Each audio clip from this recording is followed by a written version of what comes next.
we are going to consider this conference is new and living way. ఈ యొక్క meeting యొక్క అంశం ఏంటంటే నూతనమైనది జీవము కలిగినటువంటి మార్గము గురించి మనం Jesus was created a new and living way for his followers, and the whole world must be knowing the greatest truth about the new and living way. యేసుక్రీస్తు ప్రభువారు తనను వెంబడించే వారందరి కొరకు నూతనమైనది జీవము కలిగినటువంటి మార్గాన్ని ప్రతిష్ఠ చేసి ఈ ప్రపంచంలో ఉన్నటువంటి ప్రతి ఒక్కరికి తెలియచేయాలనేటువంటి ఉద్దేశం కలిగి ఉన్నారు. See, Hebrew chapter 10 verse 19 and 20, we will read that word is a summary of new and living way. ఈ యొక్క నూతనమైనది జీవము కలిగినటువంటి మార్గము ప్రతిష్ఠించబడినటువంటి మార్గము గురించి మరలా మనం చూద్దాం. హెబ్రీ పత్రిక 10వ అధ్యాయము 19-20 వచనాలు. So here we have seen the word of God starts like this: because ఆగయాల్. ఇక్కడ దేవుని వాక్యం ఏ విధంగా ప్రారంభమవుతుందంటే కాబట్టి అని ప్రారంభమవుతుంది. See, kabatti is normally I'm regularly you people with more than 2.5 years. Many times my translator and other people they are using this word kabatti. నేను 2 సంవత్సరాల నుంచి చూస్తున్నాను. తెలుగులో అనేక సార్లు నా సహోదరులు ట్రాన్స్లేషన్ చేసేటప్పుడు కాబట్టి అనే పదాన్ని ఉపయోగిస్తూ ఉండటం నేను గమనించాను. So now I understand what is the meaning of kabatti. The kabatti is something has happened there. So some work has done there. Kabatti, there is the greatest thing to become future. అయితే కాబట్టి అన్న పదంకు అర్థం ఏంటో నాకు అర్థమైంది. కాబట్టి అంటే అంతకు ముందు ఏదో ఒక పని జరిగింది, కాబట్టి ఇప్పుడు కొత్తది ఏదో జరగబోతుందన్న పాతదానికి కొత్తదానికి మధ్యలో వాడేటువంటి పదం కాబట్టి. So what is the kabatti is written in Hebrew chapter 10. We may see God has created the new covenant that is written in 1 or 2 verses in the Hebrew chapter 10.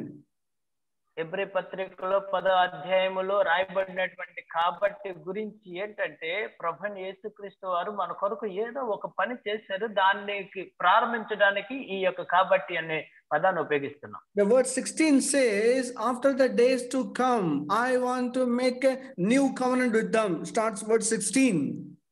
16వ వచనం ఈ విధంగా ప్రారంభమవుతుంది. ఏలయనగా ఆ దినములైన తర్వాత నేను వారితో చేయబోగు నిబంధన ఇదే. நாட்களுக்கு பின்பு நான் அவர்களோடு பண்ணும் உடன்படிக்கை ஆவது. I am making the covenant with them. ఆ దినములైన తర్వాత నేను వారితో చేయబోగు నిబంధన ఇదే. So in the world, when we see the whole Bible, God has done covenant with the people some other days, some other particular situation, God makes some covenant. అయితే పాత నిబంధన దినాలలో దేవుడు అనేక సార్లు కొంతమందికి నిబంధన చేయటం ప్రారంభించి ఆ యొక్క పరిస్థితులను బట్టి నిబంధన చేస్తూ ఉంటూ మనం చూస్తాము. So maybe you know that when we see the rainbow, we may see what exactly the God's love to the having the command and the covenant with the people. I will not destroy this world. అయితే ఇంద్రధనుస్సుని మనం ఆకాశంలో గాని మనం చూస్తూ ఉంటే దేవుని యొక్క ప్రేమ మనకు వ్యక్తం అవుతుంది. ఎందుకంటే ఈ వర్షం ద్వారా లేకపోతే జలప్రళయం ద్వారా నేను దేశాన్ని నాశనం చేయను అన్నటువంటి నిబంధన మనకు గుర్తుగా. Whenever you see there is a first covenant God had made with the total generation of the people through the Noah, we may see that rainbow is 7 colors. The explanation of the God's love, we may see it's a covenant of God. అయితే ఈ యొక్క భూజనులు మనం నరులందరికీ దేవుడు అప్పుడే నోవాహు కాలంలో ఒక నిబంధన చేశాడు. ఆ నిబంధన ఏంటంటే ఆకాశంలో ఎప్పుడైతే ఈ యొక్క ఇంద్రధనుస్సు కనబడుతుందో అప్పుడు దేవుడిని ప్రేమ గుర్తుగా ఏం చేస్తున్నాడు, ఇక్కడి నుంచి నేను ఆ జలప్రళయంతో నేను జనాన్ని నాశనం చేయను అన్నటువంటి దేవుని ప్రేమ ఆ దేవుడు చేసిన నిబంధన బయలుపరచబడుతుంది. See, God has done one covenant, and till now God is so faithful on his covenant. He not destroyed like water. He sent the water to destroy any world till now. అయితే దేవుడు ఒక వాగ్దానాన్నో లేకపోతే ఒక నిబంధన చేసాడంటే ఆ నిబంధన ఎన్నడూ కూడా తప్పేవాడు కాదు. ఈ రోజు వరకు కూడా ఆ నిబంధన నిలబెట్టుకునేటువంటి దేవుడిగా మనం చూస్తున్నాం. So that is a kabati. Here that kabati is there. God has created some new covenant. కాబట్టి దేవుడు క్రొత్త నిబంధన మన కొరకు ప్రతిష్ఠించారు. So here is a new covenant. Some kabati is there. God has made the covenant. We need to understand that covenant. More importantly, we need to go through in detail of his covenant. Why? Because that is you and me is in the opposite side. Put the signature, right? అయితే ఈ యొక్క కాబట్టి దేవుడు చేస్తున్నటువంటి నిబంధన ఏ విధంగా ఉందో మనం అందరూ కూడా చాలా లోతుగా ధ్యానించాలి, గమనించాలి. ఆ నిబంధనకి మనము కూడా ఏం చేయాలంటే అగ్రిమెంట్ సంతకం చేయాలి. So for example, the agreement, the word is using that making the patram, buying a land and house. మనం అగ్రిమెంట్ పత్రాలు మనం ఎప్పుడు వాడతామంటే ఒక స్థలాన్ని లేకపోతే పొలాన్ని కొనేటప్పుడు దస్తావేజుల మీద పట్టాల మీద రాసుకుంటాం. Always the agreement between two people. ఆ అగ్రిమెంట్ ఎప్పుడు కూడా ఇద్దరి మధ్యలో జరిగేటువంటి నిబంధన అది. See, the person want to buy a 5 acre of land, he pays that sum of the rupee of 2 lakhs and the balance money will be paid on later on. They made an agreement. There is a buyer, there is a seller, both the people put the signature. That is called agreement. ఒక వ్యక్తి 5 ఎకరాల పొలం కొనాలంటే అప్పుడు ఒక అమ్మేవాడు ఏం చేస్తాడంటే అతని దగ్గర 2 లక్షల రూపాయలు అడ్వాన్స్ గా తీసుకుని తర్వాత మిగిలిన డబ్బులంతా కడతామనేటువంటి ఒక అగ్రిమెంట్ రాసుకుంటారు. For example, ఇద్దరి మధ్య జరిగేటువంటి కార్యం. For example, in your home, your father has given the 10 acre and he agreement with somebody, that paper you are not knowing inside of the cupboard. What is how much you are lost? You need to be in detail, study everything. Then you may go and occupy the 10 acre. అయితే నీవు మీ నాన్నగారు కానీ ఒక 10 ఎకరాలు సంపాదించి ఉంచాడు అనుకోండి, ఆ 10 ఎకరాలు అగ్రిమెంట్ రాసించాడు కానీ అది ఎక్కడ పోగొట్టుకున్నావో తెలియదు అనుకోండి, అప్పుడు నువ్వు ఆ ఎవరెవరి దగ్గర ఉంది ఇది అనేటువంటి పూర్తి వివరాలు నువ్వు తీసుకోవడానికి ఎంతో ప్రయత్నించేస్తావు. Today's Christian preachers and pastors are making the people very fool. They are always show the Old Testament, but New Testament, there is a covenant for us to be in detail. We need to know that. That is called new and living way. అయితే ఈ దినాలలో అనేక మంది బోధకులు విశ్వాసులకి పాత నిబంధన సంబంధమైనటువంటి కార్యాలు చూపిస్తూ మోసం చేస్తూ ఉన్నారు. కానీ మనము క్రొత్త నిబంధనలో దేవుడు చేసినటువంటి వాగ్దానం ఆ యొక్క నిబంధనను లోతుగా ధ్యానించాల్సిన అవసరం ఎంతో ఉంది. Dear brothers and sisters, this is the days of New Testament. We need to know the new and living way, the new covenant. We need to understand the kabati. Something has happened. ప్రియమైనటువంటి విశ్వాసులారా, సహోదరులారా, మనం క్రొత్త నిబంధన కాలంలో జీవిస్తున్నాము. దేవుడు మన కొరకు కొత్తదియు నూతనమైనదియు ఆ జీవము కలిగినటువంటి మార్గాన్ని ప్రతిష్ఠ చేశాడు కాబట్టి దాన్ని లోతుగా తెలుసుకొని దానిలో నడవలసిన అవసరత మనందరికీ ఉన్నది. So this covenant is the most important word in the New Testament as compared to the 10% of the paying a tax to the church. ఈ యొక్క క్రొత్త నిబంధనలో దేవుడు చేసినటువంటి ఈ నూతనమైనటువంటి నిబంధన ఎంత గొప్పదంటే నీవు సంఘానికి ఇస్తున్నటువంటి దశమ భాగము కంటే గొప్ప విలువైనటువంటిది. All the churches per year they are containing 52 messages a day, a year. All the 52 messages they are concentrating and ask the people to pay for money. అయితే సంవత్సరానికి 52 ఆదివారాలు వస్తున్నాయి. ఈ 52 ఆదివారాలు కూడా ప్రజల్ని దశమ భాగాలు కానుకలు ఇవ్వడానికే ప్రేరేపించేటువంటి వాక్యాలు బోధిస్తున్నారు. Every week they ask the people to pay for the tax. But you know one thing, there is no reference in the New Testament Jesus asked anybody to pay the tax.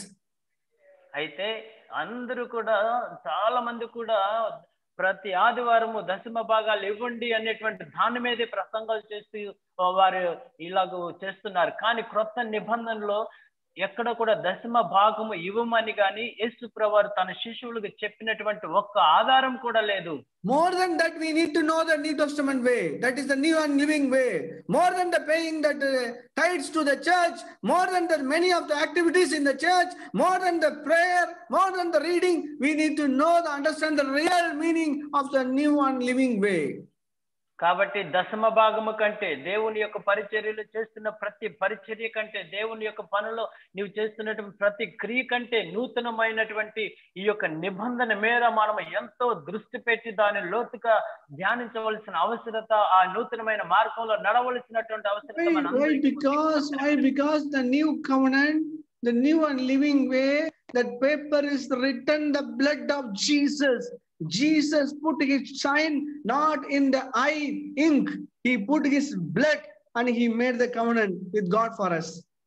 కాబట్టి క్రొత్త నిబంధనలో మన ప్రభువైన యేసు క్రీస్తు వారు ఏ విధంగా agreement రాశారో తెలుసా? ఇంకుతో కాదు, తన పరిశుద్ధమైన రక్తము చేత ఒక నిబంధన రాసి సంతకం పెట్టాడు మన ప్రభువైన యేసు క్రీస్తు వారు. Jesus many times explained to his disciples, please understand, he take a cup and told this is a blood of a covenant. I make you one. This is a bread. This is a body. I am going to giving for you. Through this blood and body, I want to make a new covenant.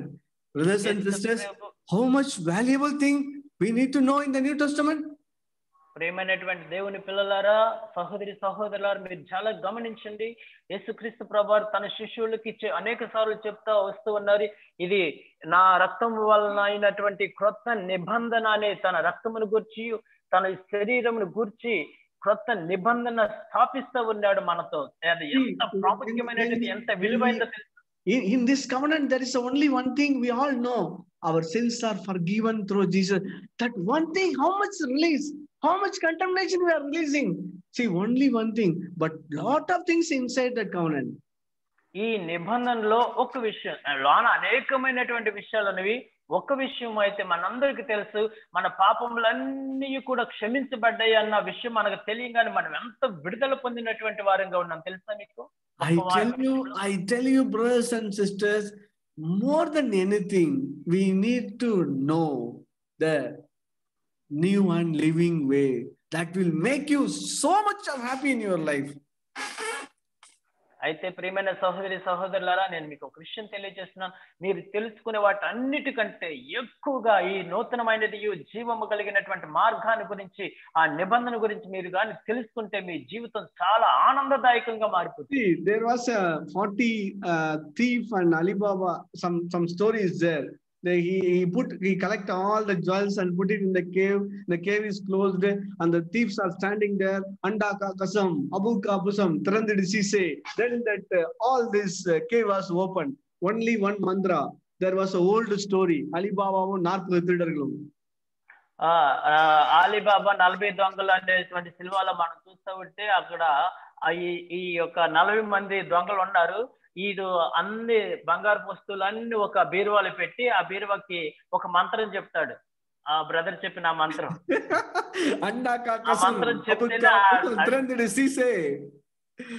Brother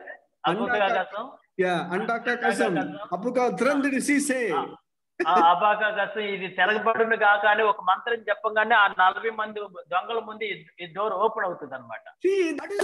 Everything is related to the New Testament. That is how much the 40 people are gathering all the jewels and diamonds and everything is inside. There is a one mantra. They will be able to open and catch. Alibaba is catching everything. He take to everything in the home. That is the same way. In the New Testament, there is only one thing, new and living way. We need to know that. అయితే ఈ క్రొత్త నిబంధన కూడా అదే విధంగా ఒక్క మంత్రంతో ఏ విధంగా ఆ బీరువాలో ఉన్నటువంటి ఈ 40 దొంగలు కొట్టుకొచ్చినవి అన్ని బీరువాలోనే ఉన్నాయి. ఆ బీరువాలో ఉన్నవన్నీ కూడా మనం స్వతంత్రం చేసుకోవాలంటే ఆ ఒక్క మంత్రం చేతనే ఓపెన్ చేయబడినట్లుగా ఇదే విధంగా క్రొత్త నిబంధనలో ఆయన ప్రతిష్ఠించి చేసినటువంటి క్రొత్త మార్గము, జీవము కలిగిన మార్గము, ఈ మార్గములో మనం వెళ్ళవలసిన వారమే. You know one thing, why your pastor not about to explain this New Testament way? You know that? You know what is the reason? ఈ క్రొత్త నిబంధన మార్గాన్ని ఎందుకు మీ సేవకుడు బోధిస్తలేదో మీకు తెలుసా కారణం? I tell you, I am in the God's work more than 28 years. I met many people. I tell you the truth today. They doesn't know and they are not enjoying this life. That is the reason they are not able to explain. That's all. అయితే ఈ యొక్క నేను 28 సంవత్సరాల నుంచి పరిచయం చేస్తున్నాను. నాకు అనేక మంది తెలుసు. అయితే వాళ్ళు ఎందుకు బోధించట్లేదంటే వారికి ఆ నూతనమైన జీవము కలిగినటువంటి మార్గము వారికే తెలియదు కాబట్టి బోధించలేకపోతున్నారు, తెలియలేకపోతున్నారు. So this is the greatest thing. There is a very big house. They doesn't know how to open the door. They don't have a key. That is the reason everybody on the road. Exactly, many of the Christians on the road. Even the preachers also on the road. అయితే ఆ యొక్క పెద్ద బంగ్లా ఉంది. ఆ బంగ్లాలో లోన చాలా సొత్తు అన్ని ఉన్నవి. అయితే తాళం మాత్రం లేదు. ఆ తాళం తీయటమే తెలియదు. అందుకని అనేక మంది క్రైస్తవులు, అనేక మంది సేవకులు రోడ్డు మీద నిలబడిపోవడానికి గల కారణం ఆ నూతనమైన మార్గము, ఆ నూతనమైనటువంటి తాళం తీయటమే తెలియలేదు. I tell you, brothers, 24/7 we will be happiest person when we know this truth. రోజుకి 24 గంటలు, వారానికి 7 రోజులు సంతోషంగా ఆనందంగా ఉండగలిగినటువంటిదే నిజమైన క్రైస్తవ జీవితం. That is the truth, the real truth. అది నిజం, అది యథార్థమైన సత్యం. And you know one thing, how much spoil your life, that is not a problem. How much waste your life, that is not a problem. God had a great hope on you. అయితే నీ జీవితాన్ని ఎంతగా సర్వనాశనం చేసుకున్నా ఏం పర్వాలేదు, నువ్వెంతగా పడిపోయినా ఏం పర్వాలేదు, దేవుడు మాత్రం నీ మీద ఇంకా నిరీక్షణతోనే ఎదురు చూస్తున్నాడు. Listen, I want everybody to listen carefully. I have a few minutes to explain what exactly that new and living way. నాకు కొద్ది నిమిషాల టైం ఉంది కాబట్టి చాలా జాగ్రత్తగా మీరు మనసు పెట్టి వినాలని, హృదయం పెట్టి వినాలని కోరుతున్నాను. ఆ యొక్క నూతనమైనది జీవము కలిగిన మార్గాన్ని గురించి తెలియజేస్తున్నాను. If you are the person writing the words when we sharing, please note down my reference, Jeremiah 31:31. అయితే ఒకవేళ మీరు దేవుని వాక్యాన్ని నోట్స్ లో రాసుకున్న వారైతే దయచేసి రాసుకోండి. ఇర్మియా గ్రంథం 31వ అధ్యాయము 31వ వచనము. Hebrews chapter 8:8. హెబ్రీ పత్రిక 8వ అధ్యాయము 8వ వచనము. And also what we are reading, Hebrews chapter 10:16. Hebrew పత్రిక 10వ అధ్యాయము 16వ వచనము. See what I request you that please open your Bible, please read here. That reference are so attractive. Jeremiah chapter 31 and 31. అయితే మీరందరూ కూడా బైబిల్ తెరిచి చదవాలని కోరుతున్నాను. ఎందుకంటే ఈ రిఫరెన్స్ చాలా అందంగా ఉన్నాయి. ఎలాగున్నాయి అంటే ఇర్మియా గ్రంథం 31వ అధ్యాయం 31వ వచనం. 1 month have a 31 days. 1 month have a 31 days. 31 days you need to remember one thing. That is the new covenant way. That is the new covenant. What is the new covenant? Jeremiah 31:31 is a new covenant. What is the new and living way? Jeremiah 31:31. You need to remember that. 31:31. కాబట్టి నెలకి 31 రోజులు ఏ విధంగా ఉన్నాయో ఆ 31 రోజులు మనము జ్ఞాపకం చేసుకోవాల్సింది ఏంటో తెలుసా? ఇర్మియా గ్రంథం 31వ అధ్యాయం 31వ వచనం. నూతనమైనది జీవము కలిగినటువంటి నిబంధన మనకు దేవుడు చేశాడు. ఆ యొక్క మార్గంలో ప్రవేశించడానికి మనము ఇర్మియా గ్రంథం 31వ అధ్యాయం 31వ వచనం మనం ధ్యానిస్తాం. That is the same word written in Hebrews chapter 8:8. The same thing is written there.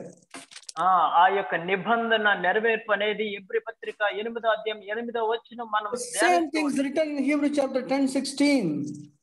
ఆ యొక్క హెబ్రీ పత్రిక 10వ అధ్యాయము 16వ వచనంలో అదే విషయాల గురించి రాయబడింది. The same things written in the first pages of the New Testament. The first page of the New Testament. This is the New Testament through the blood of Jesus. First word in the white page is written all the Bibles. అయితే మనము గమనించినట్లయితే ఈ యొక్క క్రొత్త నిబంధన మొట్టమొదటి page క్రొత్త నిబంధన అని అందరి బైబిల్లో రాయబడి ఉంది. ఆ తెల్ల పేజీ మీద మధ్యలో ఆ క్రొత్త నిబంధన ప్రారంభం అవుతుంది. The first pages you take in the New Testament, it is written. మనము క్రొత్త నిబంధన పేజీ చూస్తే అక్కడ రాయబడి ఉంది క్రొత్త నిబంధన. It is written நம்முடைய கர்த்தரும் இரட்சகரும் ஆகிய இயேசு கிறிஸ்துவினுடைய புதிய ஏற்பாடு. The first white page in your Bible. You see, this is the first white page in your Bible. The first white page in your Bible, it is written. మీ యొక్క బైబిల్లో మొట్టమొదటి పేజీ, క్రొత్త నిబంధన ప్రారంభమయ్యే మొట్టమొదటి పేజీలో రాయబడింది మన ప్రభువును రక్షకుడైన యేసుక్రీస్తుని గురించిన క్రొత్త నిబంధన గ్రంథం అని. I really thank God for that Gideon translation of the New Testament. They are given the red color cover of the New Testament. That is the meaning, the blood of Jesus given the New Testament. The New Testament way is earned by blood of Jesus. I really thank God for the Gideon translation. కొన్ని గిదియోను బైబిల్లో క్రొత్త నిబంధనలో యేసు ప్రభు వారు మాట్లాడినటువంటి మాటలు red అక్షరాలతో print చేశారు. ఎందుకనంటే అది యేసు క్రీస్తు రక్తం ద్వారా ఆ నిబంధన చేయబడినటువంటి దానికి గుర్తుగా రెడ్ అక్షరాలు రాయడాన్ని బట్టి నేను గిదియోను సంస్థను బట్టి so much of encouraged to speak about this greatest world. This is the greatest life for me. I so much of encouraging whenever I speak about a New Testament way. ఈ క్రొత్త నిబంధన మార్గాన్ని గురించి నేను ఎప్పుడు చదివినా ఎప్పుడు బోధించినా నేను చాలా ఆనందంగా చాలా ప్రోత్సహించబడుతూ ఉన్నాను. See brothers, it is written Jeremiah 31:31. ఇర్మియా గ్రంథం 31వ అధ్యాయం 31వ వచనం చూడండి సహోదరులారా. Please start with 31 and 32 and 33 and 34. 31, 32, 33 వచనాలు 34 వచనాలు. Please read it on Telugu, brother. ఒక ఇర్మియా గ్రంథం అందరూ తెరవండి. ఇర్మియా గ్రంథము 31వ అధ్యాయము 31వ వచనం నుండి 34వ వచనం వరకు చదువుతూ ఉన్నాను. ఇదిగో నేను ఇశ్రాయేలు వారితోనూ యూదా వారితోనూ క్రొత్త నిబంధన చేయు దినములు వచ్చుచున్నవి. ఇదే యెహోవా వాక్కు. అది ఐగుప్తులో నుండి నేను వారిని చెయ్యి పట్టుకొనిన దినమున వారి పితరులతో నేను చేసిన నిబంధన వంటిది కాదు. నేను వారి పెనిమిటినై నన్ను వారు ఆ నిబంధనను భంగం చేసుకొనిది. ఇదే యెహోవా వాక్కు. ఈ దినములైన తర్వాత నేను ఇశ్రాయేలు వారితోనూ యూదా వారితోనూ చేయబోవు నిబంధన ఇదే. వారి మనసులలో నా ధర్మ విధులను ఉంచెదను, వారి హృదయము మీద దానిని వ్రాసెదను. ఇదే యెహోవా వాక్కు. నేను వారికి దేవుడునయ్యుందును, వారు నాకు జనులగుదురు. వారు మరి ఎన్నడూను యెహోవాను గూర్చి బోధనందుదుము అని తన పొరుగు వారికి గాని తమ సహోదరులకు గాని ఉపదేశము చేయరు. నేను వారి దోషములను క్షమించి వారి పాపములను ఇక ఎన్నడూను జ్ఞాపకము చేసుకున్నాను. గనుక అల్పులేమి గనులేమి అందరూ నన్నెరుగుదురు. ఇదే యెహోవా వాక్కు. Always Yehova Vakku is written. ఇక్కడ మనం గమనించినట్లయితే యెహోవా వాక్కు ఇదే యెహోవా వాక్కు అని మనం చదువుతూ ఉన్నాం. This is talking about a new covenant, the new and living way. అయితే ఈ యొక్క వచనాలన్నీ కూడా క్రొత్త నిబంధన గురించి క్రొత్త మార్గాన్ని గురించి తెలియజేస్తున్నవి. According to the verse 31, God is making a covenant with the family. అయితే ఇక్కడ మనం గమనించినట్లయితే ఈ యొక్క 31వ వచనం ప్రకారం దేవుడు ఈ యొక్క నిబంధనను కుటుంబంతో చేస్తున్నట్లుగా మనం write it down and underline in your Bible. This is not a covenant, it's a new covenant. అయితే మీరందరూ కూడా బైబిల్లో అండర్లైన్ చేసుకోండి. ఇది ఒట్టి నిబంధన కాదు, క్రొత్త నిబంధన, కొత్తది, నూతనమైనది. See here the 33 says like this, 33, then I make a covenant with my family of Israel, and God is telling here, I want to write it down my laws inside the heart. అయితే ఈ 33వ వచనంలో మనం చూసినట్లయితే నా కుటుంబస్తులైనటువంటి ఇశ్రాయేలు వారితో యూదా వారితో చేయబోయే నిబంధన ఇదే. ఆ నిబంధన ఎక్కడ రాస్తానో తెలుసా? వారి హృదయముల్లోనూ వారి మనసుల మీద రాస్తాను అంటున్నాడు. I will be with their God, they will be my people. వారికి నేను దేవుడినయ్యుందును, వారు నాకు జనులయ్యుందురు. And verse 34 says nobody is asked to teach about God to the next person. I want to teach you God. No, there is no need. It is written. ఈ 34వ వచనం last భాగంలో చూసినట్లయితే సహోదరుల దగ్గరకు వచ్చి నాకు దేవుడి గురించి చెప్పు అని బోధించు అని అడగని అవసరం లేదు, బోధిస్తానన్నా బోధించిన అవసరమే లేనటువంటి పరిస్థితి. Greatest word, small to big, everybody know God. சிறியவன் முதற்கொண்டு பெரியவன் வரைக்கும் எல்லாரும் தேவனை அறிவார்கள். ఒక గొప్ప విషయం ఏంటో తెలుసా? చిన్నలు మొదలుకొని పెద్దవారి వరకు అందరూ నన్ను తెలుసుకుందరు, నన్ను. Why? Because I remove their all the sins. அவர் அக்கிரமங்களை எல்லாம் நான் மன்னித்து அவர்கள் பாவங்களை நினையாதிருப்பேன். 33. కారణం ఏంటో తెలుసా? వారి దోషములన్నిటిని క్షమించి వారి పాపములన్నిటిని నేను ఇంకెన్నడూ జ్ఞాపకం చేసుకోను అన్న కారణాన్ని బట్టి అందరు నన్ను తెలుసుకుంటారు. See, here is 32. See, what is the condition of the people? The condition of the people, they rejected God. It is like a husband. God is like a husband. We all like a wife. We rejected the husband. It is written. Even then.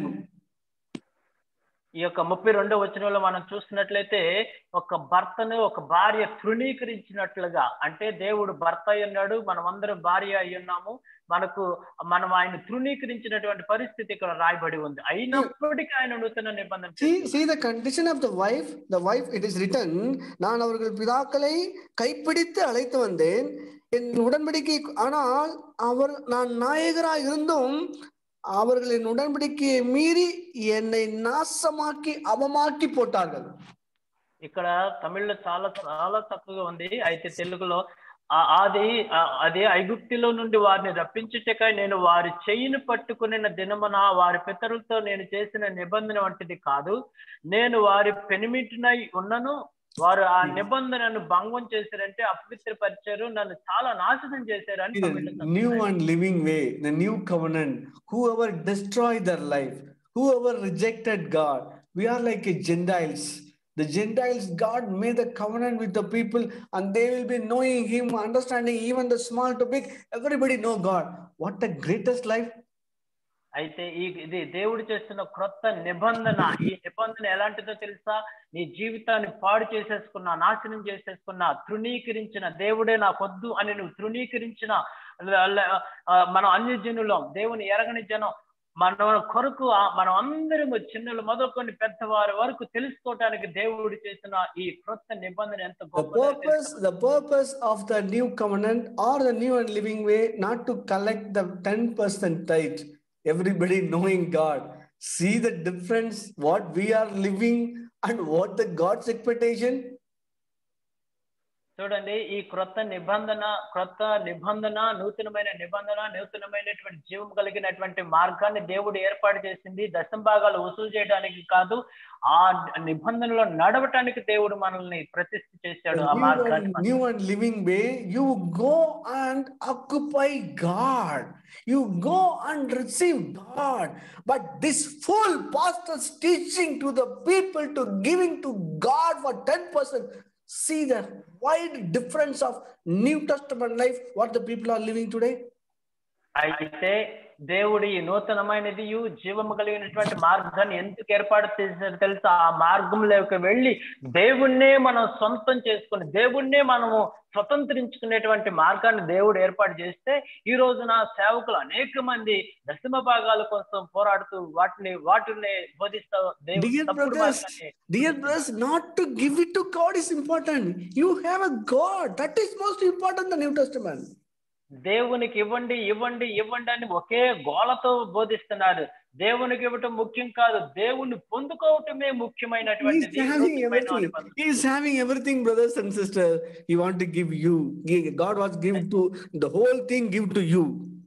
అయితే దేవుడికి సమస్తం ఉన్నవి. దేవుని యొక్క కోరిక ఏంటో తెలుసా? ఆయనకున్నవన్నీ మనకి ఇవ్వాలనేటువంటి కోరిక కలిగి ఉన్నాడు మన దేవుడు. Yeah, I want to explain this covenant. I am using the Message Bible. That is, more explanation is there in the Message Bible. అయితే మెసేజ్ బైబిల్ ట్రాన్స్లేషన్ ఉపయోగించి నేను ఈ నిబంధన గురించి చాలా లోతుగా వివరించబడింది, దాన్ని మీకు తెలియజేస్తాను. The same word I am read one by one that you may understand what exact meaning of a new and living way. ఇక నూతనమైనది జీవము కలిగినటువంటి మార్గము ఏమైందో నేను ఒక వార్త తర్వాత ఒక వార్త చదువుతాను, మీరందరూ అర్థం చేసుకోండి. So here it is written. I have taken that word it is in exactly in word format. I just read it down and explain it. I close it. నేను ఈ యొక్క మెసేజ్ బైబిల్ ఉన్న దాన్ని చదివి దాన్ని వివరించి ముగిస్తాను. Yeah, please read word by word. That will encourage you like anything. Brother, enda vachina brother? Yeah, that exactly that word I taken in the same thing in Jeremiah 31:31. అయితే ఇర్మియా గ్రంథం 31 అధ్యాయం 31 వచనాన్ని మెసేజ్ బైబిల్ ట్రాన్స్లేషన్ తీసుకున్నాను. ఒక మాట తర్వాత ఒక మాట చదువుదాం. అది మనందరికీ ఎంతో ప్రోత్సాహకరంగా ఉంటుంది. And also the same thing is written Hebrew chapter 8 up to 11. అయితే అదే విధంగా హెబ్రీ పత్రిక 8వ అధ్యాయము 8వ వచనం నుండి 11వ వచనాల వరకు కూడా మనం చూద్దాం. So here is written, the message Bible starts like this: heads up. ఈ విధంగా ప్రారంభమవుతుంది ఆ మెసేజ్ బైబిల్ ట్రాన్స్లేషన్. దయచేసి తలలు ఎత్తండి అందరూ అని రాయబడింది. Don't be depressed, brothers. There is a new way started. Heads up. దయచేసి మీరందరూ కూడా నిస్సహాయ నిస్పృతికి వెళ్ళొద్దు. ఇది ఒక క్రొత్త మార్గం కనపడుతుంది, మీ తలలు ఎత్తుకోండి అని ప్రారంభమవుతుంది. The days are coming when I set up a new plan. అయితే నేను క్రొత్తగా ప్రణాళిక వేసినటువంటి దినాలు రాబోతూ ఉన్నవి. See, dealing with the Israel and Judah. నేను ఎవరితో డీల్ చేస్తున్నానంటే ఇశ్రాయేలు యూదాతో నేను డీల్ చేస్తున్నాను ఈ విషయం. First thing what I am doing, I will throw out the old plan. మొట్టమొదటిగా దేవుడు చేసే పని ఏంటి తెలుసా? నేను పాత నిబంధన చేశాను కదా, అది తీసి పక్కన పాడేస్తున్నాను. I will throw out the old plan. I set up their ancestors when I lead them by the hand out of Egypt. అయితే వారితో పితరుల్ని ఐగుప్తులో నుండి వారి చేయి పట్టుకొని నడిపించిన సమయంలో చేసినటువంటి ఆ నిబంధన తీసి పక్కన పడేస్తున్నాను. I want to open your eyes, brothers and sisters. There is no sacrifice of goat or bull. It is not needed. God destroyed everything. The old plan is removed. The same way, the tithes of 10% also removed.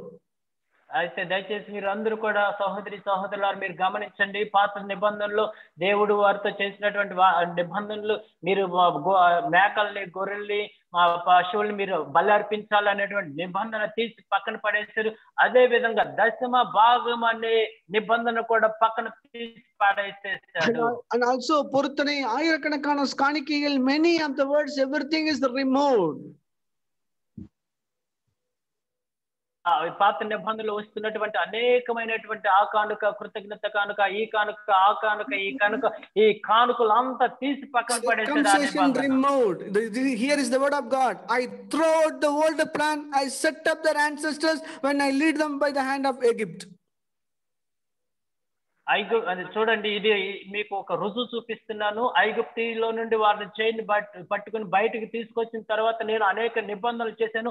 ఆ యొక్క నిబంధనలన్నిటిని నేను first గా చేసే పని ఏంటంటే వాటిని తీసి పారేస్తున్నాను అని ఆ వచనంలో ఉంది. They did not give their part of bargain. I looked up avail unto them. This new plan I am making with Israel, it is going to be written on paper. It is not going to be chiseled on stone. అయితే ఈ యొక్క నేను వారిని చూసినప్పుడు ఆ నిబంధనలో వారు నిలవలేకపోయారు, భంగం చేసేసారు. కాబట్టి నేను వారికి ఒక క్రొత్త నిబంధన రాస్తున్నాను. వాళ్ళకి రాసేది పేపర్ లో కాదు, లేకపోతే స్టోన్, ఈ యొక్క ఇదేమంటారు ఇది ఉంది కదా స్టోన్, ఆ యొక్క పలక మీద రాసినటువంటి రాతతో కాదు ఇది. This is the new plan I am making with Israel. It is not going to be written on paper. Brothers, please understand, it is not written on paper. ఇశ్రాయేలీలతో దేవుడు చేస్తున్నటువంటి ఈ నిబంధన పేపర్ల మీద రాసేది కాదు ఇది. It is not going to be chiseled on stone. The Moses has taken the 10 commandments. No, it is not like this. మోషే తీసుకొచ్చినటువంటి 2 రాతి పలకల మీద రాసినటువంటి ఆ యొక్క రాతలు కాదు, బండ మీద రాసినటువంటి రాత కాదు ఇది. So here the God is telling like this: this time I am writing out the plan in them, carving in the lion the hearts. It is written. అయితే మరి ఎక్కడ రాస్తున్నావయ్యా అంటే ఈ నిబంధన వారి మనస్సులోను వారి హృదయంలోనే రాస్తున్నానని దేవుడు చెప్పాడు. ఈ నిబంధన please read carefully this word. ఈ యొక్క వచనాల్ని మనం చాలా జాగ్రత్తగా గమనించి చదవండి. So this time I am writing out that plan in them. ఈ సమయంలో నేను నా యొక్క నిబంధనను వారి హృదయాల్లో రాస్తున్నాను, వారిలో రాస్తున్నాను. See, you don't read something and doing something. God is going to be written inside your heart.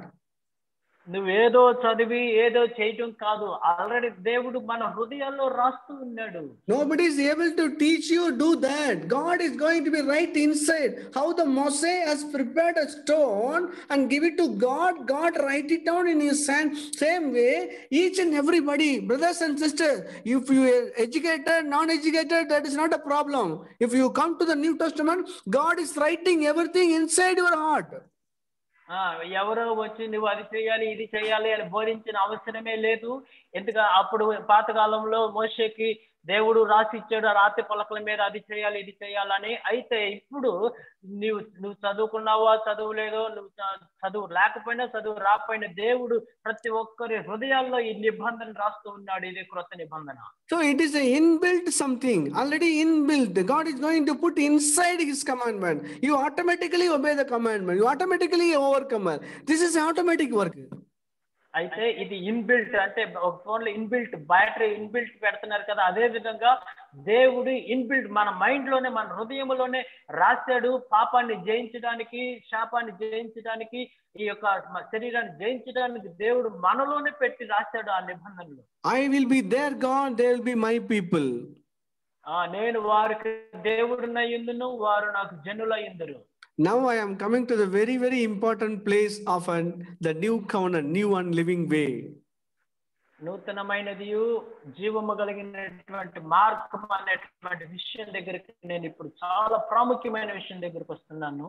They would not go to school, learn about me, or buy a book called God in 5 lessons. Yeah.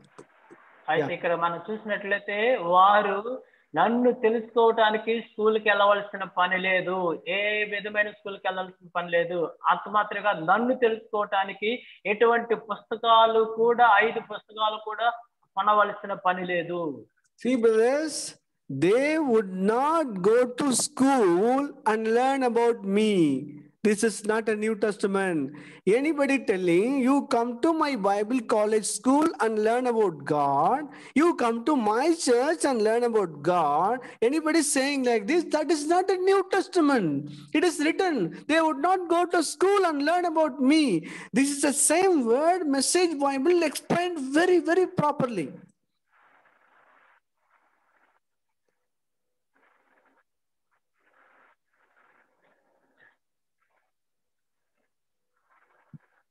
What happened?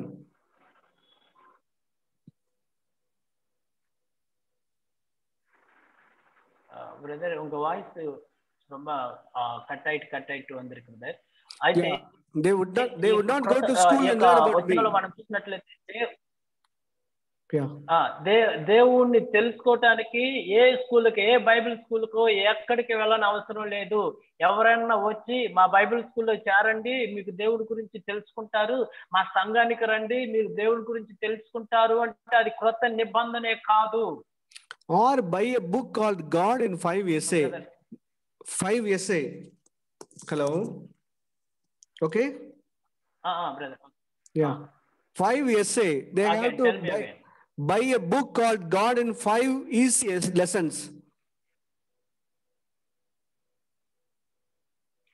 దేవుణ్ణి తెలుసుకునేటువంటి 5 తేలికైనటువంటి మార్గాలు కలిగిన books ఇంకా మీరు ఎక్కడ కూడా కొన అవసరం లేదని చెప్పి దేవుడు చెప్తున్నాడు. Anybody says, please read my book, you know God? No, it is not the way. It is not the way. ఒకవేళ ఎవరన్నా వచ్చి నా పుస్తకాలు కొనండి, నా పుస్తకాల ద్వారా మీరు దేవుని తెలుసుకోండి అని చెప్పారు అనుకోండి, అది క్రొత్త నిబంధన కాదు. Here is the important word. They all get know me first hand. ఇక్కడ చాలా ప్రాముఖ్యమైనటువంటి మాట రాయబడింది. అందరూ ఫస్ట్ హ్యాండ్ అంటే క్రొత్తగా నన్ను తెలుసుకుంటారు, మొట్టమొదటి నన్ను తెలుసుకుంటారు, ఎవరి పుస్తకాల ద్వారా కాదు. Everybody know me in the first hand. First hand ఏ విధంగా ఉంటుందో అందరూ కూడా ఫస్ట్ హ్యాండ్ గా నన్ను తెలుసుకుంటారు. Directly. ఫస్ట్ హ్యాండ్ అంటే డైరెక్ట్ గా ఎవరితో సంబంధం లేకుండా, big and small and the great, the little and the big and small and great. ఎవరెవరు తెలుసుకుంటారంటే చిన్న పిల్లలు మొదలుకొని పెద్దవారు వరకు అందరూ నన్ను తెలుసుకుంటారు. Then they will get know me by being kindly forgiven. Because of the forgiven, God has given the direct connection with God and knowing God very directly.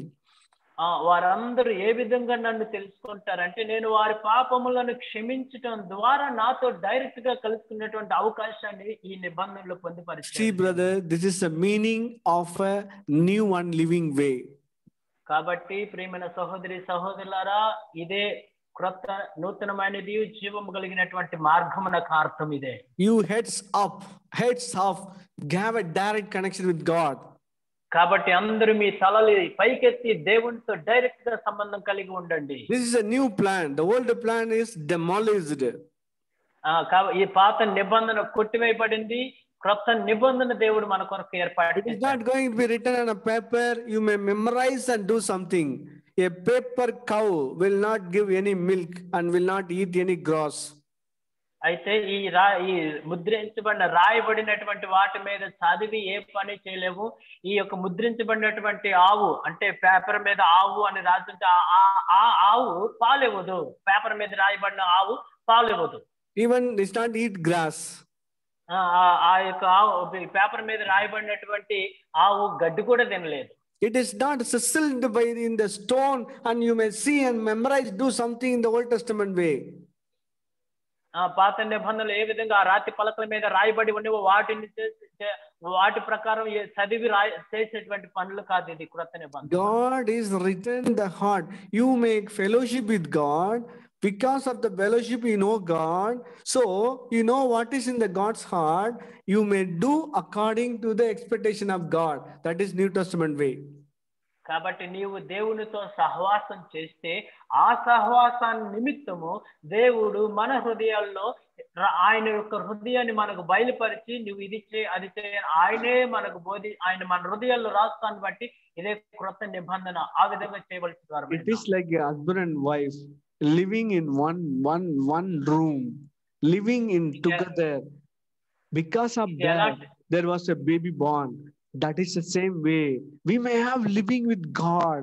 God has given His spirit and power and heart to share with us, and we have a godly life. That's all.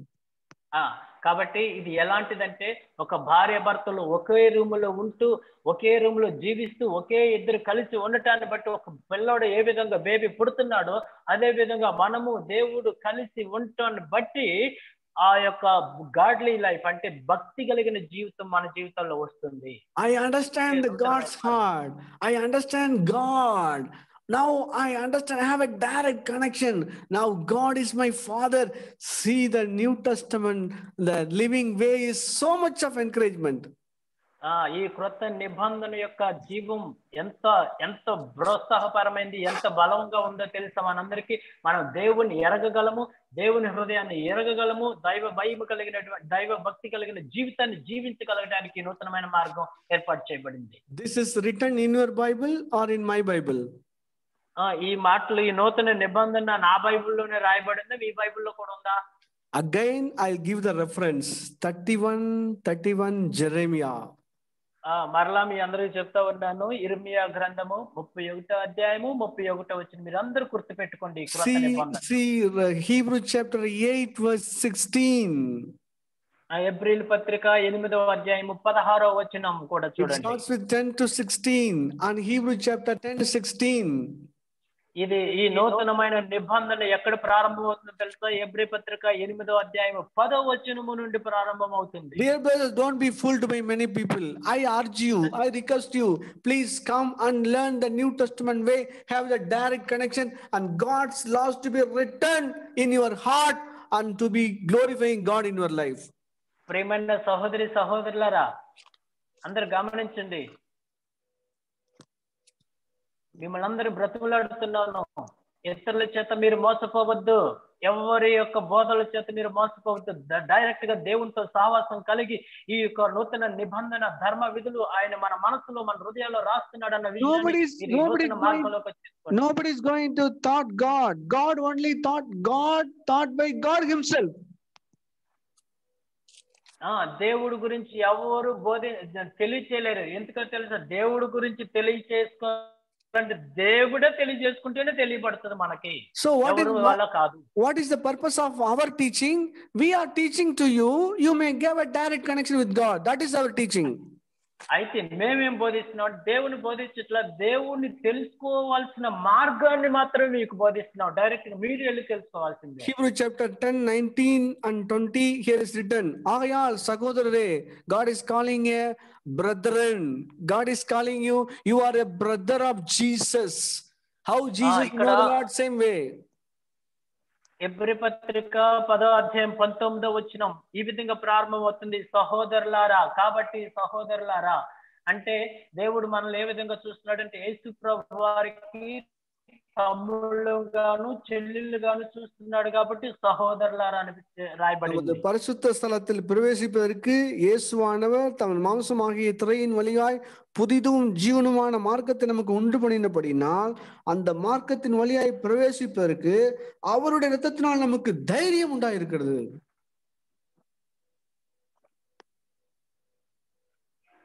The same word 19:20 Hebrew chapter 10 19:20. 19-20 వచనాలు చదువు. ఎబ్రీ పత్రిక 10వ అధ్యాయము 19-20 వచనాలు చదువుతున్నాను. సహోదరులారా, యేసు మన కొరకు ప్రతిష్ఠించినటువంటి మార్గము అనగా నూతనమైనదియు జీవము గలదియు ఆయన శరీరమును తెర ద్వారా ఏర్పరచబడినదైన మార్గము. ఆయన రక్తము వలన పరిశుద్ధ స్థలమందు అతి పరిశుద్ధ స్థలమందు ప్రవేశించుటకు మనకు ధైర్యము కలిగి ఉన్నాము గనుక.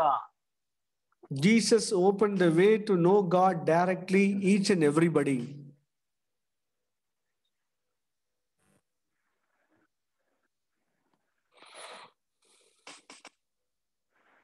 Jesus opened the way to know God, everybody. యేసు ప్రభువారు అందరూ దేవుణ్ణి తెలుసుకోవాలని మార్గాన్ని ఏర్పాటు చేశాడు. తెలుసుకోవాలని இல்ல, fellowship, no fellowship with him. తెలుసుకోవటం కాదు, ఆయనతో సహవాసం చేయడానికి మార్గాన్ని సరళం చేశాడు, మార్గాన్ని ఏర్పాటు చేశాడు. Till now you are not hearing this type of messages. I call you, come to enjoy the new covenant life, new and living way. Amen.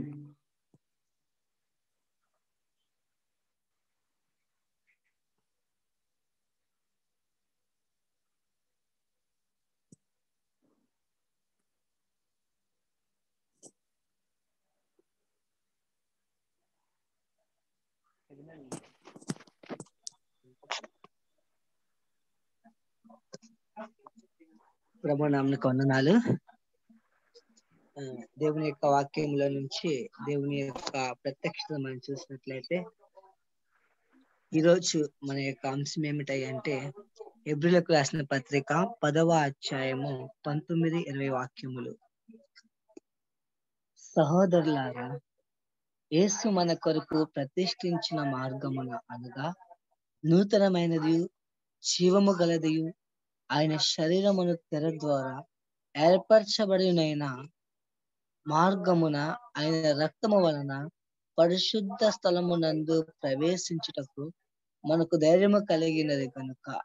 ఈ యొక్క వాక్యములో దేవుని యొక్క ప్రత్యక్షత మనం చూసినట్లయితే దయచేసి ఈ యొక్క వచనం మీద దేవుడు మీకు ఆధ్యాత్మికమైన వెలుగును అనుగ్రహించినట్లుగా కూడా ప్రార్థన చేయండి. కాబట్టి ఇప్పటి వరకు బ్రదర్స్ షేర్ చేస్తూ ఉన్నారు. కాబట్టి పాత నిబంధనకు క్రొత్త నిబంధనకు ఉన్నటువంటి వ్యత్యాసము చాలా వ్యత్యాసాలు ఉన్నవి.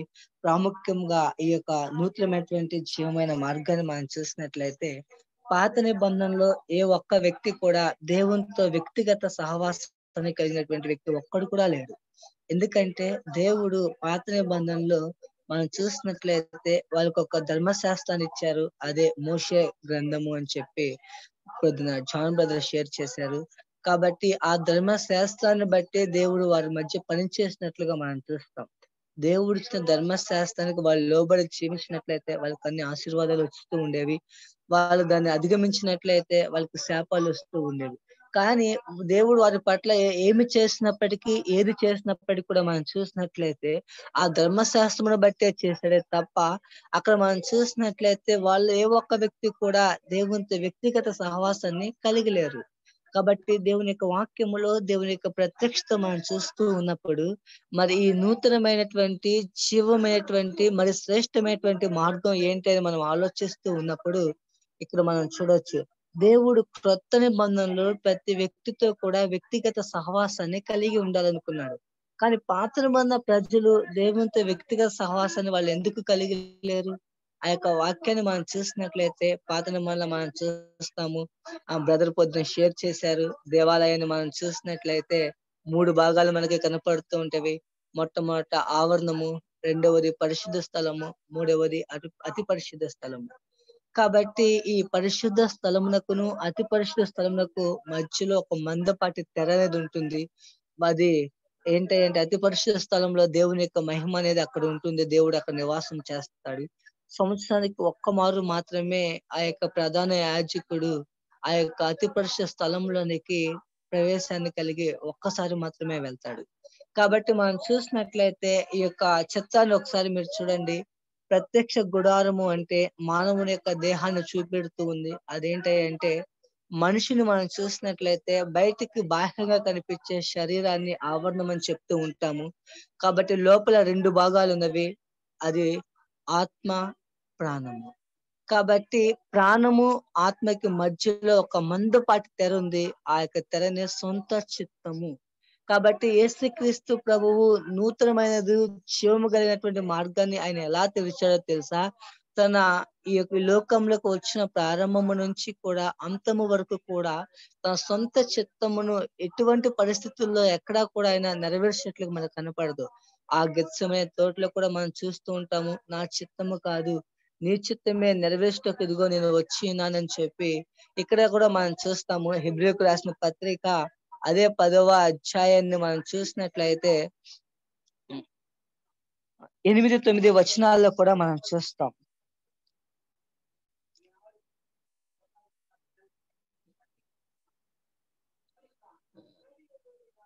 7వ వచనం నుంచి, అప్పుడు నేను గ్రంథపు చుట్టలో నన్ను గూర్చి రాయబడిన ప్రకారము దేవా నీ చిత్తము నెరవేర్చుటకు ఇదిగో నేను వచ్చినానంటిని.